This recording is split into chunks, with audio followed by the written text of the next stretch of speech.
Preste atenção porque nunca mais você vai esquecer. Está sentado? Então sente, porque o tema de hoje é o filho. A amizade entre os dois parecia mais uma amizade entre irmãos.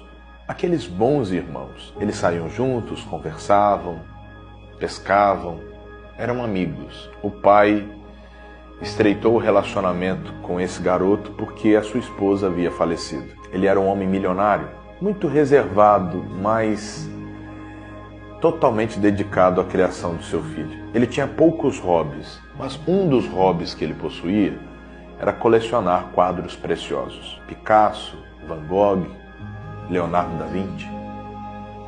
Quadros que muitos milionários gostariam de ter, mas ele tinha em seu acervo pessoal e ele não abria para quase ninguém. Num determinado período, houve um alistamento para a guerra. O filho dele foi convocado. Com muita dor no coração, ele viu o filho sair de casa. E o filho disse: pai, fique tranquilo, porque eu vou voltar. Esse garoto, por ter sido criado com o pai, ele era muito verdadeiro, muito amigo. E serviu com ele um grande amigo, mas um grande amigo mesmo, nesta mesma guerra. Mas o pior aconteceu. Um ataque fatal tirou a vida desse nobre filho. O amigo ficou desconsolado.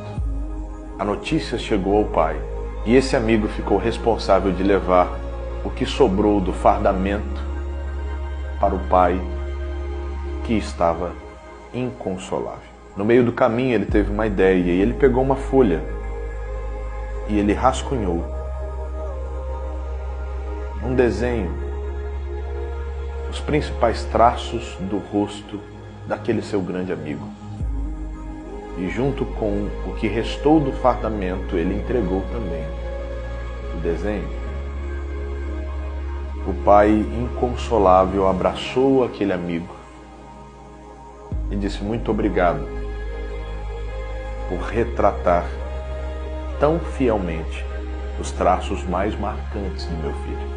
O tempo passou, aquele nobre homem não estabeleceu mais vínculo de família e ele acabou falecendo. No testamento haviam vários bens, alguns foram doados, mas especificamente os quadros foram para um leilão. Alguns homens vieram de longe para aquele leilão, pois era um acervo muito cobiçado. E no dia, o pregoeiro, ele estabeleceu uma regra que deixou muitos decepcionados. O primeiro quadro a ser leiloado não seria uma obra de arte renomada, mas sim um quadro simples que possuía um valor sentimental para o falecido. E o título desse quadro era O Filho. Ele começou: dou-lhe uma, dou-lhe duas, dou-lhe três, e nenhuma oferta. Nada, ninguém. E as pessoas começaram a ficar eufóricas, dizendo: queremos os outros quadros.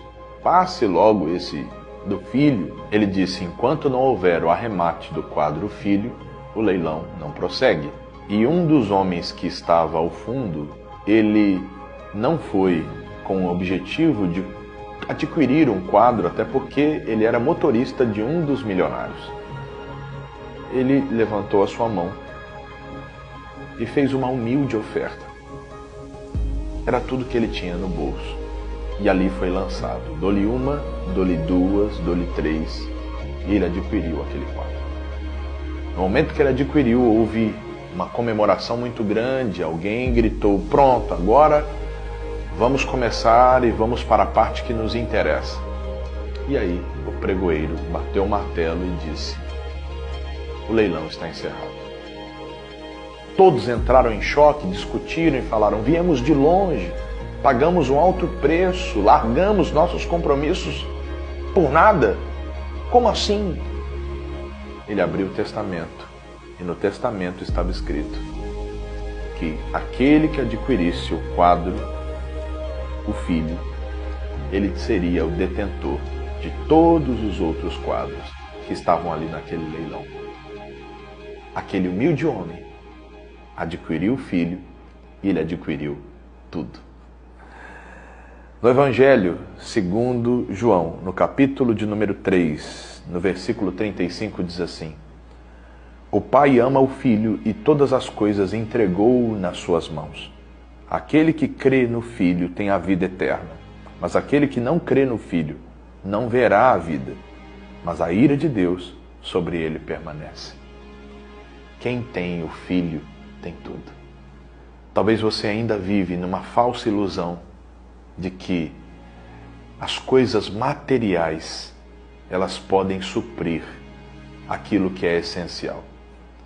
A grande verdade é que todos que estavam ali queriam apenas saciar o seu ego com uma tela em sua parede. Mas aquele humilde homem foi o mais sensível.